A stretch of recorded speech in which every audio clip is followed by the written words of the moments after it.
more than 1 million followers on Instagram. You're classed by the marketing industry as a mega influencer. My next guest has picked up 23 million followers in the space of 9 days. And if you're watching this back on YouTube, way beyond, I'm sure. The only comparison in terms of rapid growth of followers is a K-pop band, BTS. Not even Cristiano Ronaldo, the most followed star in social media, received that number that quickly. This is Abhijit Deepko, who set up the satirical website called Cockroach Janita Party, or the People's Party of Cockroaches, and there's been an explosion of attention around it. So far, it's become something else, a political movement with a mini manifesto for India.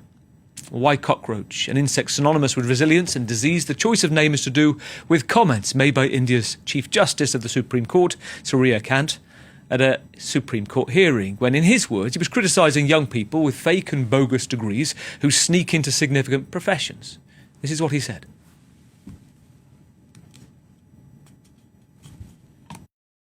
Youngsters like cockroaches, they don't get any employment, they don't have any place in profession.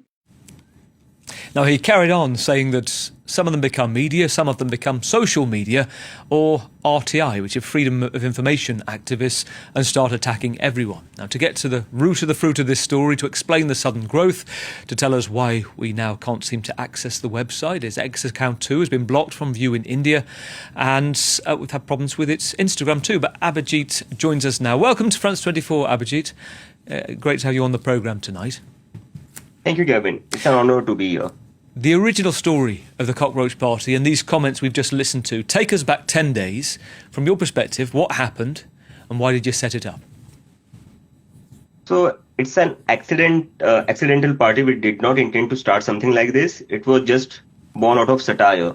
So when I heard the comments of the Supreme Chief Justice of India, I was deeply upset because he is supposed to be the custodian of the Constitution, the one who protects freedom of expression. But then he compared the Indian youth with cockroaches and parasites simply for raising their concerns. So, disheartened by those comments, I made a tweet on X that what if all cockroaches come together? And on that personal X post of mine, I received tremendous traction. And the young people started commenting that maybe we should start something together. So that gave me an idea. So let's go and maybe form a parody party, and that's how this thing Cockroach Janata Party came into existence, born out of satire. But today, as of today, it has turned into a youth movement in India. Now, on the website, we're just watching it as you're talking as well, Abhijit. You qualify as a member if you are the voice of the lazy, unemployed, chronically online, and you can rant professionally. At what point did you realise this was becoming something else? And to the point, what do you want to do with it now?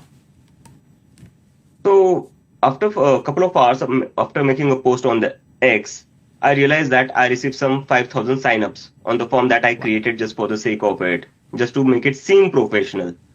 So when we received 5,000 signups within 2 hours, that is when I realized, okay, people are really upset, and maybe we should just, take this on the next level. And today, as of today, we have 1 million registered members on our website, which has been taken down, and we no longer have the access to it, but we are trying to recover it. And we are thinking to make this in a youth movement, which can work as a pressure group on the government to hold them accountable. So to hold them accountable, let me get this right as well, just to check some of the reportage versus the myths around the setup and the creation of the Cockroach Party. Am I right to say you've used AI to construct some of the policies, Claude, ChatGPT, and you've come up with this 5-point manifesto? And let me just briefly go through it. So that there'll be no chief justices that can have a post-retirement reward. To protect every vote in India, that is, if any votes are deleted or disappear, that should be considered an act of terrorism. You want to see 50% representation of women in Parliament, and to have an independent media, to investigate the bank accounts of presenters of certain big corporate broadcasters for links to any government influence buying. And on top of that, a 20-year ban from defecting from one party to another if you get into office. So why those, and who's deciding this? So these are some of the biggest challenges India is facing today. We have seen in the past how judges, Supreme Court judges, are given post-retirement rewards For now, this raises a big question on the integrity and impartiality of the judiciary then. And the second demand was of, we have seen how in India today votes are being deleted across the nation, and these are legit votes. In Bengal, there were 2.7 million voters who were legit voters but were not allowed to vote. Now that can change the outcome of the elections. So for that, we believe that no vote should be deleted. No, and people should have the right to vote, and it shouldn't be the government who gets to choose voters. The voters have to choose the government. So that is what we believe in. And the third point is that 50% reservation for women. In India, we have been hearing for last few decades that 33% reservation should be given to women in the parliament. But we believe that why 33%, why not 50%, when they make up 50% of the population? And speaking about independent media, what India really needs now is an independent media, because the traditional or mainstream media in India seems to be aligning more with the ruling party, and which no longer gives a platform to the youth, even talks about the issues. They just have their whole different agenda, and they run their own propaganda. And you will And the know, last point. No, to the last point, because this Yeah. is also interesting, this last point, and it is a common phenomenon that I think established on all sides has been a problem for many years. Tell us. Yeah, so the last point, in last few years, we have seen how the ruling party has been successful in breaking opposition parties by taking over their MLA. It's most like kidnapping their MLAs, hijacking their MLAs, and including into the ruling party. Now, with this, the threat is that if this continues to happen, there will be no opposition left in India. Everybody will be in the ruling party. They use the investigative agencies, they use the various cases to file against them, and that is how they threaten and blackmail them to include in the ruling party. Now, if everybody ends up joining in the ruling party, where is opposition in India? Now, this is a great dangerous sign for a healthy democracy.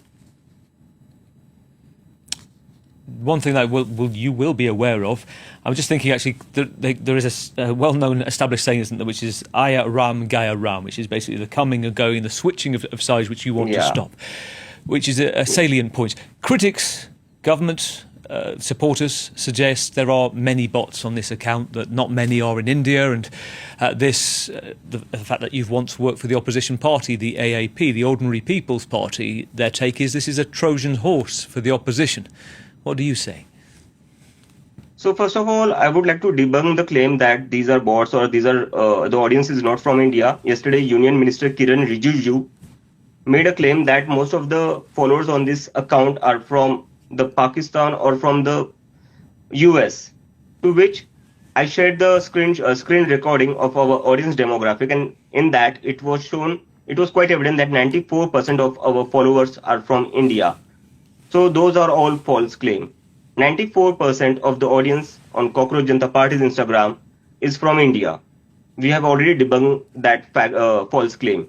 Coming to the second point, yes, I was associated with the Aam Aadmi Party previously from 2020 to 2022 or 2023. I have nowhere tried to hide it because that has been my past, and I don't think I have done anything wrong in that. It's not a crime to work with any political party. So I don't see a problem in that. And as long as I don't let any other political party get involved in this Cockroach Janata Party, including the Aam Aadmi Party, there will be no involvement of any political party in this movement, because the youth of this country is fed up of all existing political parties, and now they want their own political platform where they can raise their own voice. Now, a big issue at the heart of this is youth unemployment in India. Going back to the original point that you talked about, according to the Azim Premji University, 40% of 15 to 20-year-olds in India are unemployed. 20% of those between 25 and 29. The what next question, because you've just completed, I think, a master's degree or about to in public relations. To this point, I think you've mastered public relations. Yeah, do you know where this is going? We've talked about a manifesto, but what's your vision? What do you want to do with this movement? Are you still working it out? Gavin, so basically, none of this was intended. It was born out of satire, as I told you earlier. And it has been just a week since we launched this. So the next thing that we are going to do is that we are going to reach to all 10 million registered members and all 22 million people who follow us on Instagram, we are going to take suggestions from them. We are going to seek their advices, their inputs, their ideas on how we should take this forward. Because I think the biggest mistake that all political parties in India have done, that they have stopped engaging with the youth. They no longer have a dialogue. They no longer listen to them. So that's what we are going to do at first. First, we will reach out to them. We will take their suggestions, their ideas, and what are their hopes and their concerns. We really need to know that first. And after getting those ideas and those data from them, that is when we will decide our next course of action. And tell us about your immediate future, because I think I'm right in saying you're likely to return to India, aren't you? You're in the US at the moment. You're likely to return in the summer. And is there a security issue for you as well with the sudden fame? You've got this sudden soft power of all of these followers, and you've been dealing with threats too. Yeah, I have been getting death threats for last 3 days now. When my family is getting death threats, I have to. I'm like really worried about their safety right now, because on WhatsApp I'm constantly getting messages that we will shoot you outside the moment we see you, or we can even come to USA and we can just get you there. Don't you think you can get away with this? You better stop this movement. That's how many threats I am getting, like every single day. Too many messages. So does that affect your decision about whether you go back to India? No, not at all. I'm not gonna back off. This is not gonna scare me, to be very honest. So yeah, they can threaten me. They can come after me. I mean, even the government have declared us a national security threat. I mean, that's really hilarious. Or what we were doing, we were just making satire on the government for its ineffectiveness, for its failure, and we just have been declared a national threat. That's really ridiculous. And they have also withheld our X account. Again, I don't know for what reason, because we had not made any single post that could create any harm to India. In fact, we were always emphasizing on the fact that whatever we will do within within our rights of constitution, and we will do it democratically and very peacefully. And so X is saying that they've had legal instruction for the time being to take this off. Instagram haven't, I don't think, within India, but outside of India, for example, here in France. And my colleagues in the UK, we can't get onto your website either at the moment. Do you know what's behind that? So the website has been taken down. We have lost the access somehow. We are trying to work on that. It just happened yesterday. So there is a full-blown attack against us to suppress this movement. And I think the ruling party is somewhere a bit concerned about our growing popularity. That is why they are just keeping coming at us. Well, it is growing, and it's more than 23 million. The Instagram is still up. As I mentioned, you have this soft power. Will you keep the name Cockroach with all its connotations? Of course. Cockroach is going to be the name of this movement going forward, because people are loving it, especially the youth and the Gen Z. They have owned it up. What was thrown at them as an insult, now they are carrying this name with pride. So we are going to continue with the Cockroach name. I've got a feeling we'll be talking again fairly soon. Good luck with some huge decisions you've got to make. And as you said, you're listening to your supporters, those on Instagram as well. Abhijit, thank you for your time today.